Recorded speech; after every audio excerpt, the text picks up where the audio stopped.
መጻተኛውን አትበድሉት ወይም አታስጨንቁት። የዕለቱ የመጽሐፍ ቅዱስ ንባብ ክፍል የተወሰደው ከዘጸአት ምዕራፍ 22 እስከ ምዕራፍ 24 ባለው ቦታ ይሆናል። ከዚህ ክፍል ላይ የምንረዳውን እንዲህ እናያለን። ትንሽ የቤት ውሻ ለመግዛት ወደ መሸጫ ሱቅ ስለሄደ አንድ ትንሽ ልጅ የሰማሁት ታሪክ ትዝ ይለኛል።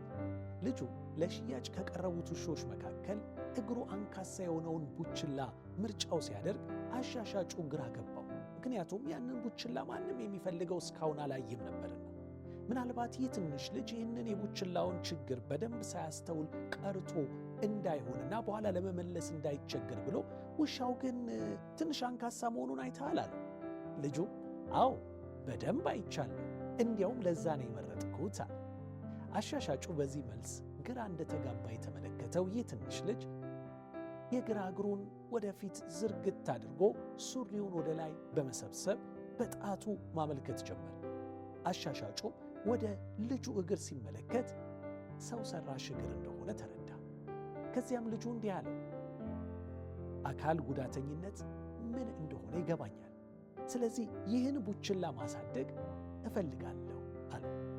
ይህ ልብ የሚነካ ታሪክ እንዲህ የሚል ጥያቄ ራሳችን እንድንጠይቅ ሊያደርገን ይገባል። እኛስ በሕይወታችን ካስተናገድናቸው የተለያዩ ጉዳቶች የተነሳ በእግዚአብሔር ጸጋ በውስጣችን ያዳበርነው መልካምነት ይኖር ይሆን?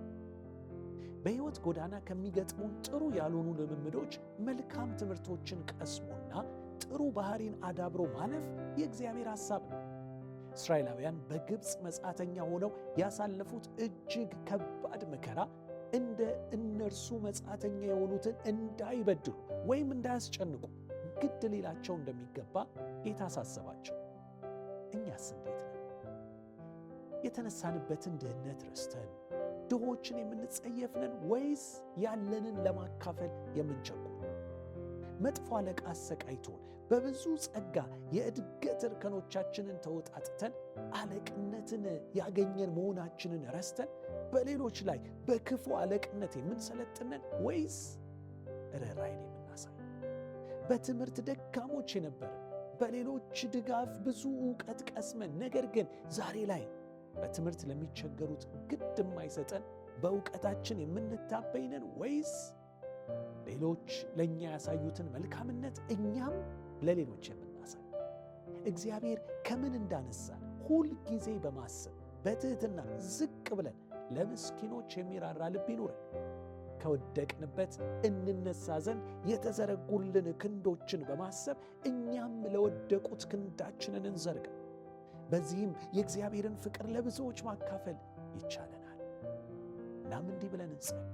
አባት ሆይ በአንተ ጸጋ ከየት እንዳወጣህን በማሰብ እኛም ለሌሎች ፍቅርህን እንድናጋራ በጸጋ እርዳን። አሜን።